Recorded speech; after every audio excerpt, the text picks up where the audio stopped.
정치인들 대다수는 정치인이 되고자 해서 정치인이 된 사람들이에요. 직업으로서 정치인들이고, 그리고 욕망부터 일반인들하고 레벨이 달라요. 제가 항상 예를 들면 이인재 의원과 제가 여러 번 인터뷰를 해봤거든요. 인터뷰를 하면 굉장히 인상적입니다. 이 욕망의 화신을 보라, 막. 욕망의 결정체구나, 응? 차이는 있을지언정 그 권력 의지와 욕망이 없으면 정치인을 우리나라에서 하기 힘들어요. 너무 험악한 곳이라. 근데 안철수 의원은 보면 합리적인 인격자다. 그런 생각을 합니다, 분명히. 보통 정치에서는 그 의도를 읽으라고 그래요. 정치적 이해를 따지려고 그래요, 그 뒤에. 무슨 정치적 이해를 가지고 저 결정을 내렸지? 그 계산을 읽어야 대응을 할 거 아닙니까? 그래서 저는 안철수 의원이 내리는 결정에는 그것이 잘하는 결정도 못하는 결정도 당연히 있는데 기본적으로 그 선의는 신뢰하고 그 의도를 읽으려고 해요. 그래서 그게 저는 큰 장점인데 이게 단점이 되기도 합니다. 왜 어떤 식으로 단점이 되냐면요. 그러다 보니까 박자 감각이 좀 남들하고 달라요. 자기 이익을 가지고 반응하는 거 굉장히 즉각적이고 동물적이나 빠르거든요, 사람들이. 근데 이 양반은 생각을 해요. 혼자. 막 역사도 생각해 봤다가 나한테 유리한가 불리한가 뭐 이게 따지는 게 옳은가 아닌가 그런 생각을 하다 보니까 동물처럼 살아있는 이 정치 현실에 비해서는 이 숙고하다가 타이밍을 놓치거나 또는 전혀 이상한 엇박자로 나오는 대응이 있어요. 그러면 어떻게 그것이 진중하게 읽히는 게 아니라 숨을 의도가 있어 이거. 이게 음흉하고 의문스러운데 그게 있어요. 그렇게 타이밍이 엇나가는 무수한 순간들을 봤어요, 저는. 그렇죠. 근데 그 옆에서 있다 보면 꿍꿍이라도 좀 있었으면 좋겠다는 생각이 듭니다. 그러니까 이게 우리나라의 보편 일반적인 정치적 리액션이나 반응 속도하고 전혀 다른 박자 감각이 있다 보니까 그게 의문스럽게 읽힌다는 겁니다. 그래서 싫어요. 예를 들어서 그 지지자는 아니었는데 필요하다고 생각했던 사람들 입장에서 보면 나쁜 짓을 결과적으로 하지 않았는데 꼴이 보기 싫어요. 그렇죠. 근데 그거는 그분들이 그건 좀 문제가 있다고 생각을 합니다. 아니, 그 사람들이 잘했다는 게 아니라 그래서 그 장점이 그렇게 현실 정치 속에서 여러 차례 단점으로 의도하지 않았는데. 또 이제 그 정치에 뛰어들면서 보통은 정치를 하면 뭐 국회의원 선거 나가서 국회의원 되고 재선, 3선해서 당직 맡고 그다음에 대선 주자도 되고 하는데 갑자기 이제 무겁게 짐을 지고 오니까 처음부터 대선 주자가 되어버린 거예요. 네, 주변에서 많은 사람들이 당신이 아니면 희망이 없다. 네가 여기서 삐끗하면 큰일 난다. 그러니까 이 부담이 그렇다고 안철수 의원이 굉장히 머리가 좋고 한 사람이긴 하지만 10몇 년씩 20몇 년씩 정치를 한 사람처럼 하지는 못하니까 결국 계속 갈팡질팡하고 결단을 빨리 못한 그런 단점이 있는 건 사실이죠. 그리고 또 기본기를 굉장히 중요하게 생각. 기본. 현상이 아니라 기본적으로 이 밑에 깔려있는 본질이 뭐냐. 이걸 보려고 노력하는 거의 학자적인 접근 방식이 있다고 좀 봐요. 저보다 더 잘 아시네요. 항상 그렇게 접근하려고 하는 태도가 있어요. 아니, 그래서 분석이 잘못된 또 있죠. 현실 정치를 잘 모르니까. 근데 출발이 그렇다는 거죠. 왜냐면은 한번 이렇게 삐끗나서 바라보잖아요? 점점 악마가 되거든요? 아니, 분명히 선의로 출발했기 때문에 그 많은 사람들이 기대를 걸고 했던 거죠. 제가 보기에는 그래요. 유시민 전 대표죠. 지금은 작가가 개인적으로 제가 10몇 년 동안 지켜본 정치인 중에 가장 오해를 많이 받은 정치인이라고 난 생각해 왔는데 안철수 의원이 그 자리를 차지하지 않을까 싶어요. 하여튼 굉장히 안타까울 때가 많아요. 저는 내가 이런 사람이라고 제대로 전달하지 못하고 어필하지 못하는 것도 자기 능력인 거죠. 그렇죠. 네. 그게 하나 있고 단점 그러면 단점은 뭡니까? 방금처럼 말씀드렸듯이 결단이 느린 게 있고 그다음에 정치를 안 해보셔가지고 정치라는 게 이제 현실 정치에서 뭐 선거하고 이런 것도 있지만 사실은 보면 회사 경영을 하셨다고 하는데 회사가 이 소규모로 이제 그 소프트웨어 개발하고 하면서 이 어느 정도 사람이 30명, 40명 이렇게 늘어나면서부터는 바로 유학 갔거든요. 조직 생활을 해본 경험이 별로 없어요. 그 정치를 하자면 정치라는 게 뭐 이 선거가 어떻게 돌아가고 하는 거를 아는 것도 중요하지만 내가 이런 수를 놓으면 상대방이 어떻게 움직일 거다. 그렇죠. 이거를 예측을 해서 하셔야 되는데 그렇죠. 그냥 본인 판단대로 이게 하는 겁니다. 음. 그러다 보면 우리 같이 하는 사람들도 아까 얘기한 그 김성식 그 본부장처럼 대단히 곤란한 상황에 빠지는 경우도 있고. 그분을 좀 곤란해줘도 괜찮다고 저는 생각하지만 개인적으로는 그리고 이제 상대방 쪽에서도 이게 수를 좀 미리 봐야 되는데 그런 점이 아직은 구체적으로 예를 들어 보세요. 구체적으로 예를 들면은 글쎄요 선거 때 공천하거나 하는 거를 보더라도 줄 건 주고 받을 건 받고 이런 식으로 해야 되는데 그런 게 약한 겁니다. 그리고 내가 이 발언을 하면 어떻게 나올 것인지 그리고 요번에 지금 혁신이 가지고 계속 설왕설래를 하는데 혁신이가 아직 안 끝났잖아요. 그럴 때 내가 이제 이 안 대표 입장에서는 혁신에 대해서 실망한다고 하고 말을 하지만 혁신이 쪽에서는 아직 끝까지 안 갔는데 왜 비판을 하냐 이런 얘기가 나올 수가 있거든요. 그런 판단이 기존 정치인에 비해서는 아직 많이 약하죠. 현실적인 정치 감각이 아예 떨어진다는 얘기인가요? 지방선거 때 우리가 이제 그 합당한 지 얼마 안 돼가지고 윤당현 지금 광주시장을 추천했습니다. 공천을 해서 지금 시장이 되셨는데 어떻게 보면 17개 광역 단체장이 있기 때문에 그 중에 우리가 합당했는데 하나 하겠다. 그러면 아무도 반대를 못했을 거거든요. 근데 윤장현 시장이 그리고 이상한 사람도 아니고 훌륭하신 분인데 이거를 계속 시간을 계속 끌다가 그러니까 말하자면 경선 절차를 밟겠다고 얘기를 하니까 원래 광주시장에 나가고 싶었던 사람들은 안철수 대표가 윤장현을 꼭 공천할 게 아니라 이게 또 경선을 하려나 보다 하고 사람들이 들어오는 거예요. 그 나중에는 이제 경선하겠다고 했는데 그 시점에 가서 마지막 순간에 이 전략 공천을 해버렸거든요. 그러니까 안철수 의원이 두는 바둑을 두면서 따라왔던 사람들은 갑자기 황당해지는 겁니다. 시그널을. 예, 이 수를 뒀으면 저 사람이 저런 의도가 있구나 해서 따라두게 되는데 쭉 두다가 갑자기 나는 이거였다 이렇게 가니까 그러니까 그러면 이제 정치권에서 이게 흐트러지는 불협화음이 생기는 거죠. 불만이 생기죠. 따라왔던 네. 사람. 네가 따라오려면 그렇죠. 그런 그렇게 겁니다. 네. 공천 신청을 하라 그래서 했는데 갑자기 전략 공천을 해버리니까 그럼 뭐하러 지금까지 이걸 했냐. 그런 오류는 왜 생긴 겁니까? 그런 실수는 그때? 그러니까 아까 말씀드린 대로 결정이 늦는 그런 단점이 있고 워낙 본인이 부담감이 크기 때문에 여기서 실패해서는 안 된다는 그런 부담도 커서 결정이 늦는 게 있고 그다음에 아무래도 경험 부족이죠. 제가 그때 당시에 지방선거 때 저도 이제 어떻게 하다 보니까 갑자기 정치권 들어가서 유명한 정치인들하고 앉아서 이렇게 밥도 먹어보고 하다 봤는데 제일 원래 검찰 출신이에요. 제일 뭐랄까 얼굴이 상상이 안 되지 않습니까? 제가 12년 검사 생활하고 중수부에도 있고 그랬습니다. 구속도 되게 많이 시켰어요.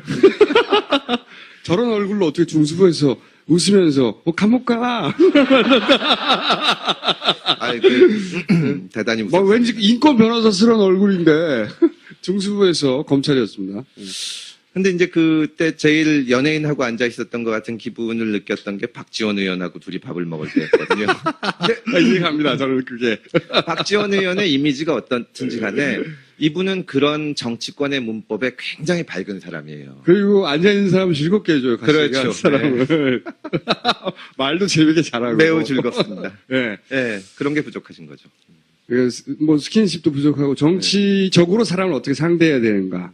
자기나 혹은 자기 편, 심지어 자기 편마저도 어떻게 움직여줬으면 좋겠다고 희망하는 거는 그건 진짜 바람이고 움직이게 만들어야 되거든요. 어떨 때는 이렇게 북돋아 올라가지고 나가서 싸우게 만들고 어떤 때는 저 사람이 이렇게 우리를 지지하게 만들려면 그만한 당근을 주던가 그래서 사람을 움직이는 게 정치인데 그런 경험이 부족하신 거예요. 저도 동감합니다. 어떤 의미로 동감하냐면은 저는 이제 안철수 의원의 가장 큰 단점은 이런 것 같아요.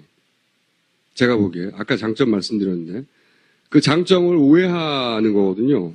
근데 오해 빌미를 제공했다 이렇게 말할 수도 있지만 근데 아예 단점이라고 생각하는 점은 뭐냐면 본인이 나쁜 사람일 리 없다는 생각이 있는 것 같아요. 네. 당연히 안철수 의원이 나쁜 사람을 생각하지 않아요. 근데 본인도 본인이 나쁜 사람일 리가 없다고 생각하는 것 같아요. 그거는 이제 자기에 대한 신뢰인 거죠. 자기가 스스로 쭉 살아가면서 원칙을 지키고 너무 해코지 하려고 하지 않았고, 그리고 기부, 예를 들어서 이거 부자니까 할 수 있다고 생각하는 사람이 있을지 몰라도 그렇지 않아요. 우리나라에서 이런 유례가 없어요. 1,000억 있으면 700억 낼 수 있나요? 본인한테 지금 1,000만 원 있으면 700억 헌금할 수 있어요? 기부할 수 있어요? 없어요. 이건 오히려 정치를 해서 이 기부가 제대로 평가받지 못하는 겁니다. 대단한 일을 한 거라고 생각해요. 근데 이 나쁜 사람일 리 없다고 하는 생각이 정치적으로는 얼마나 나쁜 것인가. 그렇죠. 본인이 나쁜 사람이 아닌 것도 맞는데, 그리고 스스로 자기에 대한 신뢰가 있는 것도 좋은데, 자신이 나쁜 사람일 리가 없다는 생각은 정치적으로 굉장히 나쁜 겁니다. 왜 나쁘냐면, 내가 나쁜 사람일 리가 없기 때문에 저 사람은 나쁜 사람일 수도 있는 거기도 하거니와, 이게 본인의 결정에 어떤 착각을 불러일으키냐면요. 그 정치는 개인의 선의가 그 정책의 선의 혹은 결과적 선의하고 전혀 무관할 때가 많아요. 자기가 선의를 가진 것은 정치에서는 별로 중요하지 않은 경우가 많습니다. 좋은 사람이 좋은 뜻으로 사람도 좋게 만들 수가 있는 게 정치예요. 성격하고도 관련이 있는 것 같고 경험하고도 관련이 있는 것 같은데, 내가 나쁜 사람이 아니지만, 그렇지만 내가 내린 결정은 전혀 나쁜 의도 없지만 내린 결정 굉장히 나쁠 수 있다는 상상 자체를 못하는 것은, 그거는 굉장히 나빠요, 정치적으로. 제가 무슨 말 하시는지 아시겠어요? 씨발, 내가 말해놓고서 약간. 변호사님, 제가 무슨 말 하시는지 아시겠죠? 뭐 저는 머리가 좋아서요. 그러니까 자신이 나쁜 사람일 리가 없다고 생각하는 데서 나오는 결정이 굉장히 나쁘게 정치적으로 결과 지어지는 것이, 그런 일이 일어날 수 있다는 상황에 대한 상상이 없는 것 같아요, 잘. 네. 그러다 보니 저지르는 실수가 꽤 있더라. 왜냐하면 어떤 의도를 비췄을 때 그게 반응이 자기 생각하고 다르면, 나는 나쁜 사람일 리가 없기 때문에 내 결정에 선의를 자꾸 해명하려고 하는 것으로 힘을 모으거든요. 그게 그 뜻이 아니라고. 근데 그 선의가 중요하지 않고 그 결정에 미치는 결과가 중요할 때가 있어요, 그냥. 그러면 이게 내가 뜻한 바의 결과를 미치지 못하는구나. 그러면 바로 다른 방향으로 방향을 바꾸거나 또는 뭐 교섭을 하거나 그럴 수 있어야 되는데, 내 뜻을 또 왜곡한다. 내 뜻을 오해했다. 나의 선의를 이해해주지 않는다. 혹은 또 누군가가 나를 음해하려고 한다. 또는 누군가가 내 뜻을 왜곡하여서 정치적인 이득을 가져가려고 하는 공작을 펼치고 있다. 이렇게 생각하기 시작하면 곧들어지는 겁니다. 이건 약간 비화인데, 대선 때 이제 안철수 캠프에서 민주당 지도부가 물러나야 된다는 주장을 했다는 얘기가 있었습니다. 그때 이해찬, 박지원 대표.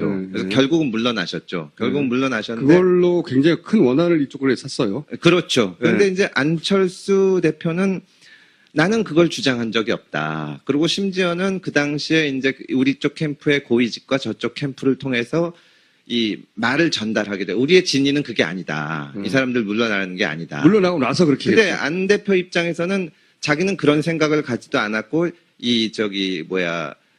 선의를 갖고 있었는데, 캠프에서는 그 생각을 몰랐거든요. 그러니까 이제 그 송원창 의원이 이런 분들도 방송 나가면은 뭐 충치는 빠져야 된다 뭐 이런 얘기하고 그러니까. 예를 들면 이해찬 전 총리 같은 경우 그때 가장 처음 했던 것 중에 하나가, 이쪽 그 문재인 캠프의 뒤에 브레인이 이해찬 전 총리니까 저 양반 때문에 안 되니 저 양반 물러가라고 안 캠프에서 말한다고 받아들였어요, 이쪽에서는. 그렇죠. 그래서 결국은 그걸 고민하다 이쪽에서 물러나게 했어요. 그런데 물러나자마자 이쪽에서는 그런 적이 없다고. 그래서 더 화가 냈죠. 그래서 여기서는 더 열받은 거예요. 그 일에 대해서 지금 말씀하시는 거예요? 그렇죠. 그러니까 그 선거 끝나고 나서 안 대표나 이쪽에서는 우리는 그때 진짜 억울하다. 우리는 물러나라고 한 적이 없다. 제가 안 대표한테 말씀드린 거는 그게 별 소용이 없는 게, 그때 캠프의 주요 인사들이 방송에 나가거나 기자들 만나서 항상 그 얘기를 했기 물러나야 때문에. 되지 않냐. 이 얘기를, 그러니까 그런 내심을 품고 좋은 의도가 있으면 그 좋은지 나쁜지를 떠나서 알려야 되는데 그런 게 부족한 겁니다. 내가 나쁜 사람이 아니기 때문에, 내가 나쁜 마음을 품고 있지 않기 때문에 그것이 자연스럽게 사람들에게 전달될 거라고 하는 마음도 있는 것 같고요. 절대 그런 일이 일어나지 않아요, 정치에서는.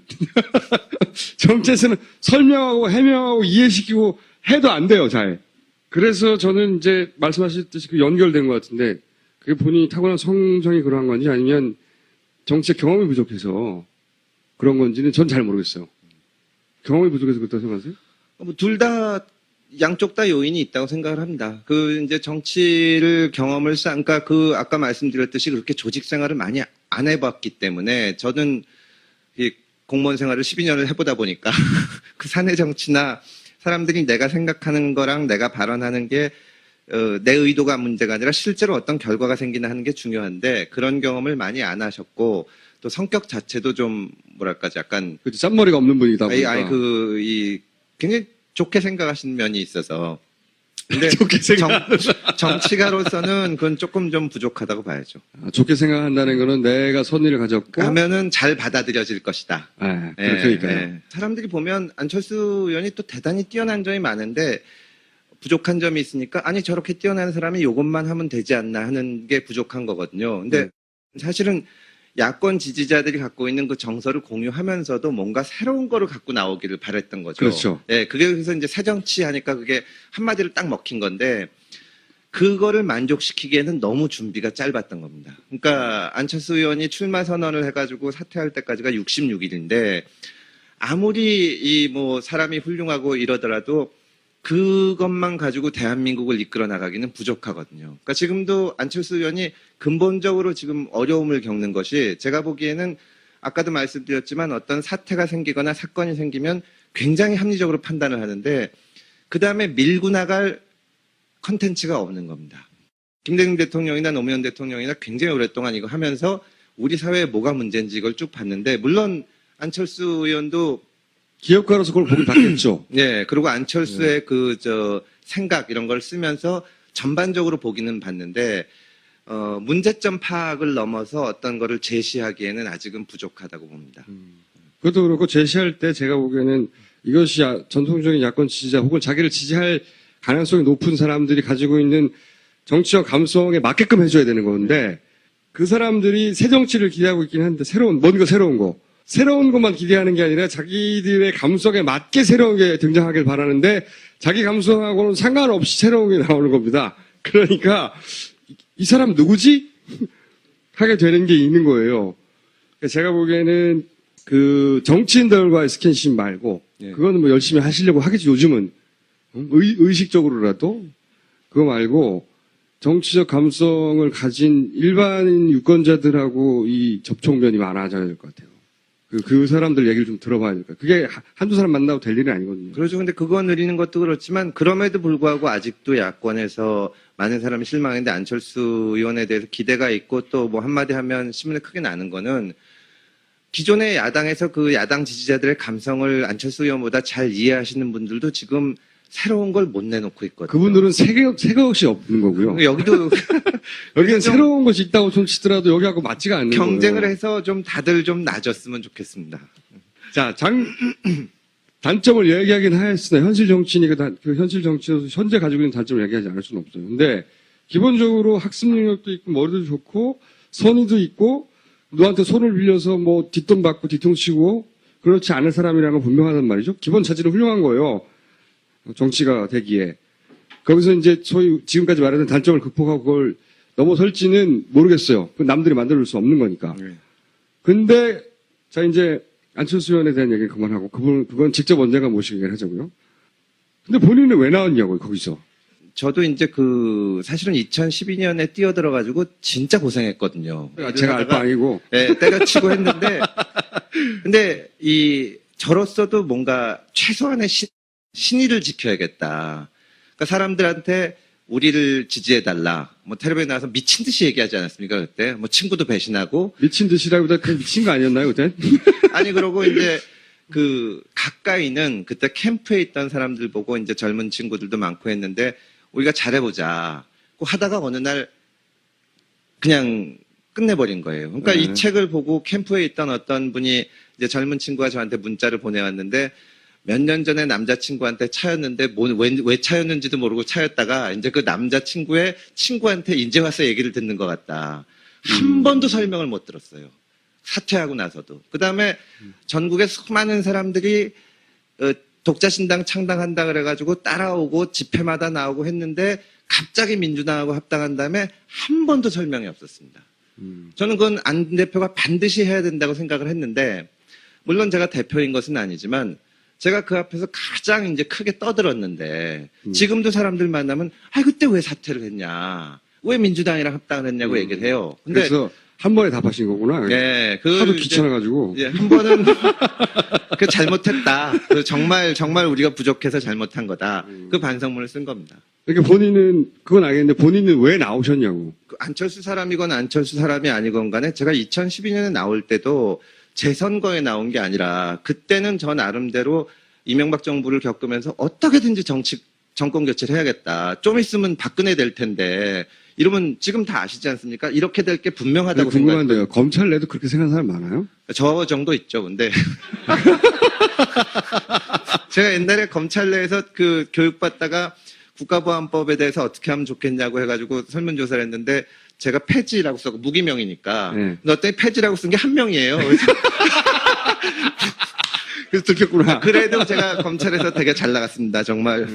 하여튼 그랬는데, 저로서도 저의 굉장히 인생의 황금기를 2년, 3년을 지금 투자를 했는데, 현재까지도 안 되고, 야권에는 만나보면 당 내에만 굉장한 낙관론이 있어요. 10년 주기설이 있습니다. 10년 주기설. 이명박 박근혜 했으니까 다음엔 우리가 된다. 네. 486 정치인들 만나보면, 지금 뭐 혁신이 한다고 어쩌고 하는데 대선 때 가면 한나라당 못 찍는 놈들 다 우리한테 온다. 그러면 48% 되는데 요번에 조금만 잘해서 2% 3% 하면 된다고 하는데, 제가 봐서는 대패할 것 같거든요. 사람들이 민주당을 그러니까 새정치민주연합 제1야당을 예전보다 훨씬 더 싫어합니다.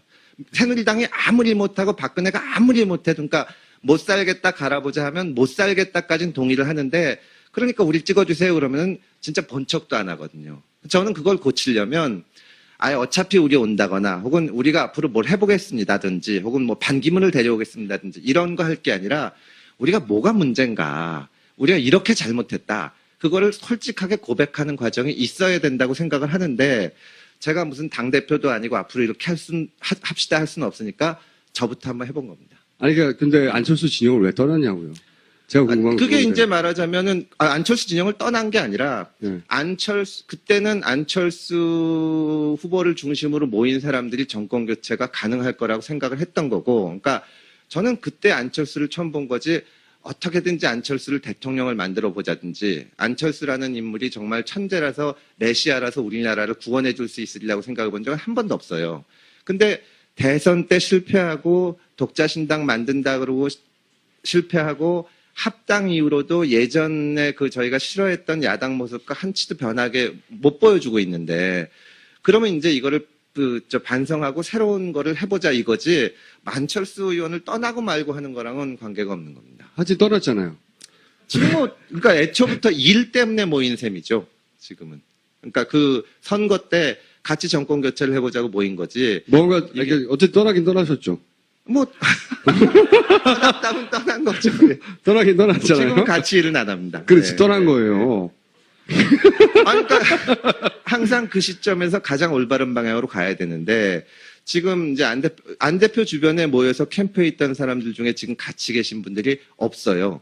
다들 이제 새로 모색을 하는 거죠. 실제로는 거의 떠나가지고 이제 어떻게 하면 좋은가, 우리끼리 모여서 어떻게 해야 다음번에 또 이런 시대를 안 맞고 조금이라도 나아질 수 있나, 그거를 하자는 거지. 지금 어떻게 보면은 그런 논의를 할 때 안철수랑 같이 가냐 마냐 하는 거는 정말 부차적인 겁니다. 본인은 그러면 다음 총선에 출마를 하시려고 하는 거죠? 일단은 8개월 동안 이 책을 썼는데 필요하면 출마도 해야죠. 어떻게 하면 필요해지는 겁니까? 물론 이제 그거는 당에서 일단 필요로 하는지 어떤지가 우선 문제고. 공천 혹은 예. 뭐 경선. 경선, 공천 이런 어쨌든 게 본인이 문제고. 거긴 참여 의사가 있으신 것이고. 그것도 상황을 봐야죠. 정말 당이 이 모양 이 꼴로 가가지고 뭐 한 명도 안 바꾸고 그냥 이대로 간다 그러면 사실 저도 이걸 굳이 도와야 되나 하는 생각이 듭니다. 그때는 워낙 정치권에는 많은 이야기, 많은 소문, 많은 모략질이 있어요. 그 정점을 찍는 게 대선이고, 대선은 구경하는 거하고 그 안에 들어가서 보는 거하고 완전히 달라요. 모략의 끝, 사람이 상상할 수 있는 모략의 끝이 매일매일 있는 그런 거 겪으셨죠. 평생 한 번도 당하지 않을 배신을 매일 당한다고 보시면 되고. 근데 뭐 검찰도 크게 그렇지 않기 때문에 많이 겪어서. 그래서 제가 금태섭 변호사님이 이 안철수 의원을 떠나실 즈음에 들은 이야기 중에 하나는, 왜냐면 다들 왜 떠났어? 뭐 이런 얘기가 있었는데, 그 주변을 지켜본 뭐, 예를 들어서 정청래 의원이 그런 말을 했다는 건 아닌데, 정청래 의원처럼 뭐 섭섭해서, 뭔가 섭섭해서, 뭐 이렇게 얘기를 들었거든요? 맞아요? 섭섭한 건 아니고 안철수 의원을 떠났다고 하는 거는 제가 당에서 대변인을 그만둔 건데, 네. 그때 제가 결정적으로 떠날 수밖에 없었던 거는 기동민을 이제 공천한다는 거예요. 그래서 그건 당대표가 결정하실 거니까 좋다. 근데 기동민은 광주에 출마 선언을 하고, 선거 사무실도 내고 집도 구했는데, 이 사람을 갑자기 서울에 출마시킬 거면 내가 대변인인데 나가서 얘기를 해야 되지 않냐. 뭐 이유를 말이라도 되게. 그랬더니 광주에 나가려는 사람은 이제 갑자기 데리고 왔으니까. 갑자기 서울로 그랬더니 데려갔죠. 그냥 지도부에서 결정했다고 하라는 거예요. 근데 그거는 왜 결정했냐고 묻는데 지도부의 전략적 판단이라고 해라. 근데 그거는 대답을 안 하는 거거든요. 제가 그 소통의 문제를 가지고 여러 차례 얘기를 하다가 여기 책에도 나오지만 이제 신당 창당하기 전에 안철수 의원한테 이제는 그만 도와드리겠습니다. 제가 더 이상은 할 한번 일이 없는 떠나시려고 것 같고. 했다. 네, 정말 진솔하게 여기 책에 나온 얘기를 다 했거든요. 근데 안철수 의원이 이 밤에 문자를 보내가지고 그러지 말고 좀 해보자. 이제 제가 그때 사실은 거취를 놓고 왔다 갔다 하면 안 되는데, 사실은 안철수 의원 입장에서는 굉장히 기분 나쁘거나 짜증이 날 만한 얘기인데도 불구하고 같이 해보자고 하는 걸로 봐서 이 사람이 이 부분을 보완을 할 거고, 나도 지금까지 노력했으니까 더 해보자고 한 건데, 다시 똑같이 이유 없이 밖에 나가서 그냥 경전 해석을 시키는 겁니다. 말하자면 지도부에서 전략적으로 결정을 해라. 그래서 내가 이거는 내가 해서는 안 되겠다. 뭐 개인적으로 뭐 출세를 하거나 뭐 하는 것만 하겠지만, 공당의 대변인이 나가가지고 그 정도의 일에 대해서 아무 이유 없이 설명을 하는 것은 안 되겠다 해서 대변인을 그만둔 거죠. 그러니까 변하는 게 없다고 생각해서 떠나신 거예요? 그렇죠. 예. 섭섭하거나 그래서 그런 건 아니죠. 그리고 책 써봐서 아시지만 그냥 섭섭하고 삐졌다고 책이 한 권 쓸 만큼 그렇게 책 쓰는 게 쉽진 않잖아요. 그렇게 쓸 수 있는 사람도 있어요. 그런 훌륭하신 자기 분들도 섭섭하다고 책을 한 권 쓰는 사람도 있긴 있는데, 그러면 이제 지금은 나는 금태섭이고 나는 내 정치를 할 수 있는 사람이고 난 이렇게 매력적인 사람이야를 말해야 될 타이밍이네요, 이제부터는. 네. 매력적이지 않나? 그럼 이제 본인 이야기를 할 시간이 됐는데 시간이 다 됐네요. 네. 본인은 어떤 정치인이 될 것 같으세요?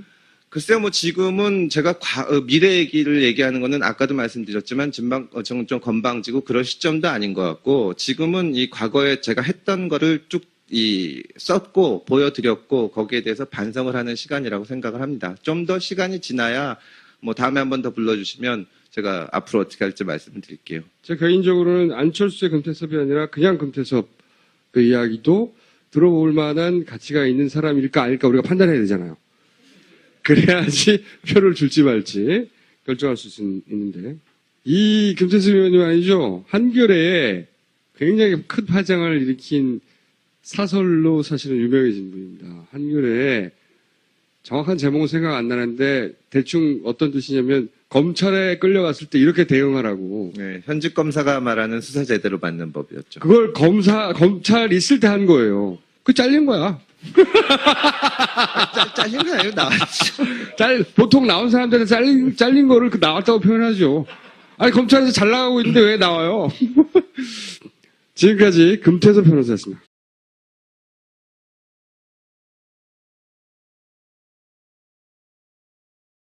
아까 장점 말씀드렸는데, 그 장점을 오해하는 거거든요. 오해 빌미를 제공했다, 뭐 이렇게 말할 수도 있지만. 근데 아예 단점이라고 생각하는 점은 뭐냐면, 본인이 나쁜 사람일 리 없다는 생각이 있는 것 같아요. 네. 당연히 안철수 의원이 나쁜 사람을 생각하지 않아요. 근데 본인도 본인이 나쁜 사람일 리가 없다고 생각하는 것 같아요. 그거는 이제 자기에 대한 신뢰인 거죠. 자기가 스스로 쭉 살아가면서 원칙을 지키고 너무 해코지하려고 하지 않았고, 그리고 기부, 예를 들어서 이거 부자니까 할 수 있다고 생각하는 사람이 있을지 몰라도 그렇지 않아요. 우리나라에서 이런 유례가 없어요. 1,000억 있으면 700억 낼 수 있나요? 본인한테 지금 1,000만 원 있으면 700억 환금할 수 있어요?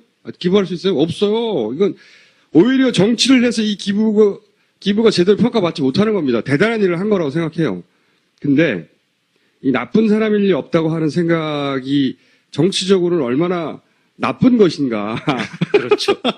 본인이 나쁜 사람이 아닌 것도 맞는데, 그리고 스스로 자기에 대한 신뢰가 있는 것도 좋은데, 자신이 나쁜 사람일 리가 없다는 생각은 정치적으로 굉장히 나쁜 겁니다. 왜 나쁘냐면, 내가 나쁜 사람일 리가 없기 때문에 저 사람은 나쁜 사람일 수도 있는 거기도 하거니와, 이게 본인의 결정에 어떤 착각을 불러일으키냐면요.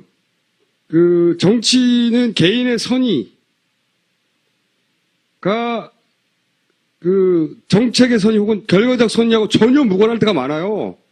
자기가 선의를 가진 것은 정치에서는 별로 중요하지 않은 경우가 많습니다.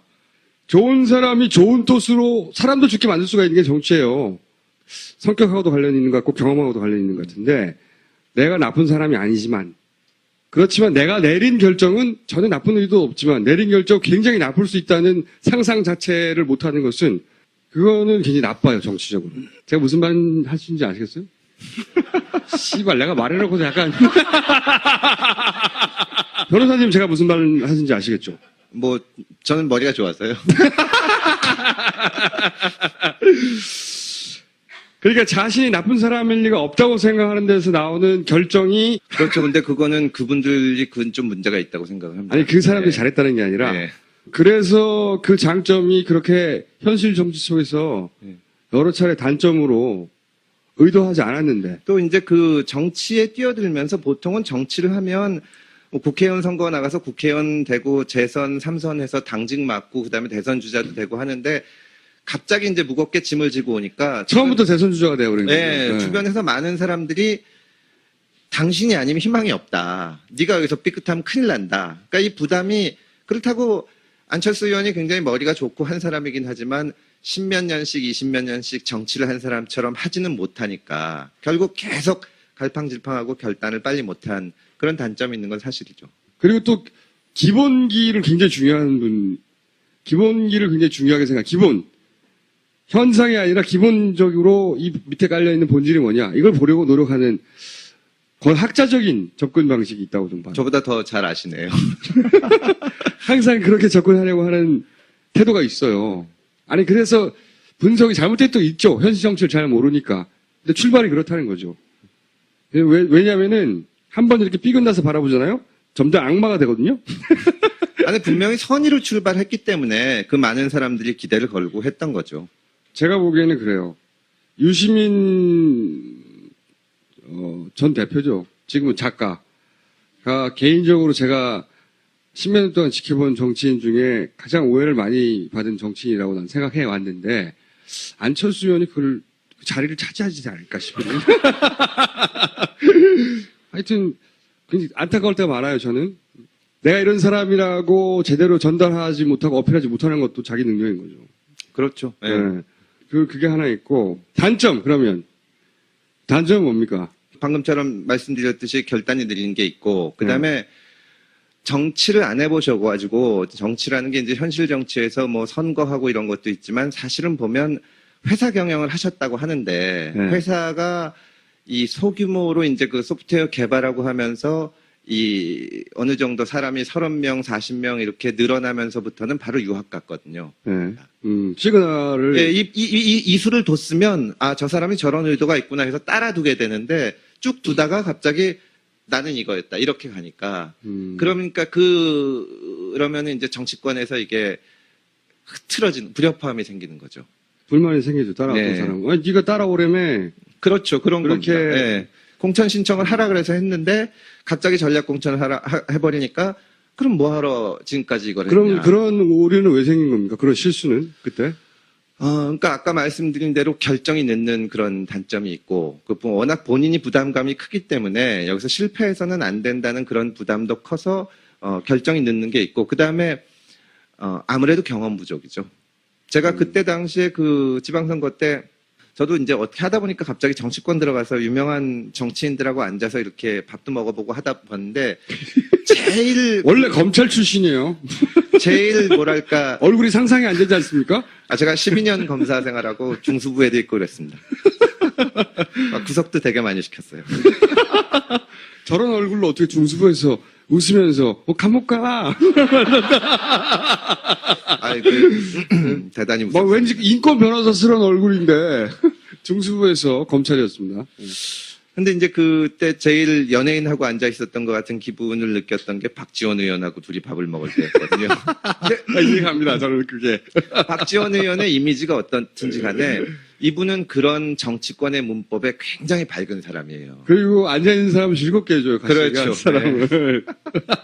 말도 재밌게 잘하고. 매우 즐겁습니다. 네. 네, 그런 게 부족하신 거죠. 그래서 뭐 스킨십도 부족하고 정치적으로 사람을 어떻게 상대해야 되는가. 자기나 혹은 자기 편, 심지어 자기 편마저도 어떻게 움직여줬으면 좋겠다고 희망하는 거는 그건 진짜 바람이고 움직이게 만들어야 되거든요. 어떨 때는 이렇게 막 북돋아 올라가지고 나가서 싸우게 만들고 어떤 때는 저 사람이 이렇게 우리를 지지하게 만들려면 그만한 당근을 주던가 그래서 사람을 움직이는 게 정치인데 그런 경험이 부족하신 거예요. 그 저도 동감합니다. 어떤 의미로 동감하냐면은 저는 이제 안철수 의원의 가장 큰 단점은 이런 것 같아요. 제가 조직 생활을 해본 경험이 별로 없어요. 그 정치를 하자면 정치라는 게 뭐 이 선거가 어떻게 돌아가고 하는 거를 아는 것도 중요하지만 내가 이런 수를 놓으면 상대방이 어떻게 움직일 거다. 그렇죠. 이거를 예측을 해서 하셔야 되는데 그렇죠. 그냥 본인 판단대로 이게 하는 겁니다. 그러다 보면 우리 같이 하는 사람들도 아까 얘기한 그 김성식 그 본부장처럼 대단히 곤란한 상황에 빠지는 경우도 있고. 그분을 좀 곤란해져도 괜찮다고 저는 생각하지만 개인적으로는. 그리고 이제 상대방 쪽에서도 이게 수를 좀 미리 봐야 되는데 그런 점이 아직은 구체적으로 예를 들어 보세요. 구체적으로 예를 들면은 글쎄요 선거 때 공천하거나 하는 거를 보더라도 줄 건 주고 받을 건 받고 이런 식으로 해야 되는데 그런 게 약한 겁니다. 그리고 내가 이 발언을 하면 어떻게 나올 것인지 그리고 요번에 지금 혁신이 가지고 계속 설왕설래를 하는데 혁신이가 아직 안 끝났잖아요. 그럴 때 내가 이제 이 안 대표 입장에서는 혁신에 대해서 실망한다고 하고 말을 하지만 혁신이 쪽에서는 아직 끝까지 안 갔는데 왜 비판을 하냐 이런 얘기가 나올 수가 있거든요. 그런 판단이 기존 정치인에 비해서는 아직 많이 약하죠. 현실적인 정치 감각이 아예 떨어진다는 얘기인가요? 지방선거 때 우리가 이제 합당한 지 얼마 안 돼가지고 윤당현 지금 광주시장을 추천했습니다. 공천을 해서 지금 시장이 되셨는데 어떻게 보면 17개 광역 단체장이 있기 때문에 그 중에 우리가 합당했는데 하나 하겠다. 그러면 아무도 반대를 못했을 거거든요. 근데 윤장현 시장이 그리고 이상한 사람도 아니고 훌륭하신 분인데 이거를 계속 시간을 계속 끌다가 그러니까 말하자면 경선 절차를 밟겠다고 얘기를 하니까 원래 광주시장에 나가고 싶었던 사람들은 안철수 대표가 윤장현을 꼭 공천할 게 아니라 이게 또 경선을 하려나 보다 하고 사람들이 들어오는 거예요. 그 나중에는 이제 경선하겠다고 했는데 그 시점에 가서 마지막 순간에 이 전략 공천을 해버렸거든요. 그러니까 안철수 의원이 두는 바둑을 두면서 따라왔던 사람들은 갑자기 황당해지는 겁니다. 정치인들 대다수는 정치인이 되고자 해서 정치인이 된 사람들이에요. 직업으로서 정치인들이고 그리고 욕망부터 일반인들하고 레벨이 달라요. 제가 항상 예를 들면 이인재 의원과 제가 여러 번 인터뷰를 해봤거든요. 인터뷰를 하면 굉장히 인상적입니다. 이 욕망의 화신을 보라 막. 욕망의 결정체구나. 응? 차이는 있을지언정 그 권력 의지와 욕망이 없으면 정치인을 우리나라에서 하기 힘들어요. 너무 허박한 곳이라. 근데 안철수 의원은 보면 합리적인 인격자다. 그런 생각을 합니다. 분명히. 보통 정치에서는 그 의도를 읽으라고 그래요. 정치적 이해를 따지려고 그래요. 그 뒤에. 무슨 정치적 이해를 가지고 저 결정을 내렸지? 그 계산을 읽어야 대응을 할 거 아닙니까? 그래서 저는 안철수 의원이 내리는 결정에는 그것이 잘하는 결정도 못하는 결정도 당연히 있는데 기본적으로 그 선의는 신뢰하고 그 의도를 읽으려고 해요. 그래서 그게 저는 큰 장점인데 이게 단점이 되기도 합니다. 왜 어떤 식으로 단점이 되냐면요. 그러다 보니까 박자 감각이 좀 남들하고 달라요. 자기 이익을 가지고 반응하는 거 굉장히 즉각적이고 동물적이라 빠르거든요, 사람들이. 근데 이 양반은 생각을 해요. 혼자. 막 역사도 생각해 봤다가 나한테 유리한가 불리한가 뭐 이게 따지는 게 옳은가 아닌가 그런 생각을 하다 보니까 동물처럼 살아있는 이 정치 현실에 비해서는 이 숙고하다가 타이밍을 놓치거나 또는 전혀 이상한 엇박자로 나오는 대응이 있어요. 네. 그러면 어떻게 그것이 진중하게 읽히는 게 아니라 숨을 의도가 있어 이거. 이게 음흉하고 의문스러운데 그게 있어요. 그렇게 타이밍이 엇나가는 무수한 순간들을 봤어요, 저는. 그렇죠. 근데 그 옆에서 있다 보면 네. 꿍꿍이라도 좀 있었으면 좋겠다는 생각이 듭니다. 그러니까 이게 우리나라의 보편 일반적인 정치적 리액션이나 반응 속도하고 전혀 다른 박자 감각이 있다 보니까 그게 의문스럽게 읽힌다는 겁니다. 그래서 싫어요. 예를 들어서 그 지지자는 아니었는데 필요하다고 생각했던 사람들 입장에서 보면 나쁜 짓을 결과적으로 하지 않았는데 꼴이 보기 싫어요.